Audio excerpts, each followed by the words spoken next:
وضو کی واجبات پر ہم بات کر رہے ہیں۔ 5واں واجب ہے ترتیب، یعنی کہ جو ایک سیکوینس ہے، جو آرڈر وضو کا ہے، اس سیکوینس کے حساب سے اعضائے وضو کو دھویا جائے، یعنی جیسے بتایا گیا ہے پہلے چہرہ دھونا، پھر ہاتھ، پھر مسح کرنا، پھر پیر، کیونکہ اللہ تعالیٰ نے قرآن کریم میں سورۃ المائدہ کی آیت نمبر جو 6 ہے اس میں اسی ترتیب کے ساتھ وضو کو بیان کیا ہے۔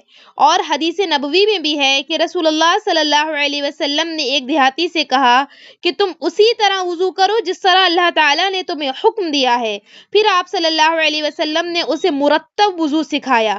یہ بیہقی کی حدیث ہے، حدیث نمبر 83 جلد نمبر 1 اور صحیح حدیث ہے۔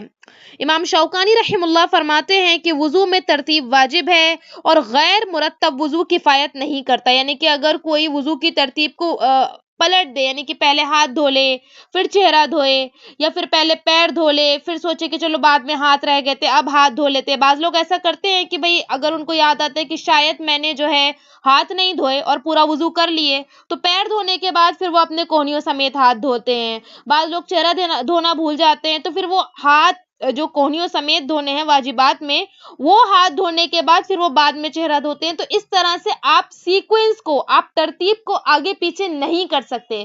جس طرح سے وضو کی ترتیب ہے اسی طرح سے وضو کرنا واجب ہے۔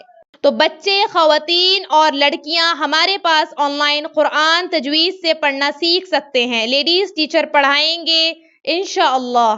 بچوں کو دعائیں، نماز، سیرت، طہارت اور آداب بھی سکھائے جائیں گے۔ بڑی لڑکیوں اور خواتین کو طہارت کے مخصوص مسائل اور نماز کے مسائل بھی سکھائے جائیں گے، اور جو ضروری تعلیم و تربیت ہے وہ بھی کی جائے گی۔ آن لائن پڑھنے کے لیے 8106126040 پر واٹس ایپ کریں، یا تعلیم.ایجوکیشن ویب سائٹ وزٹ کریں، یا آن لائن تعلیم یوٹیوب چینل وزٹ کریں اور دوسروں کو شیئر کریں۔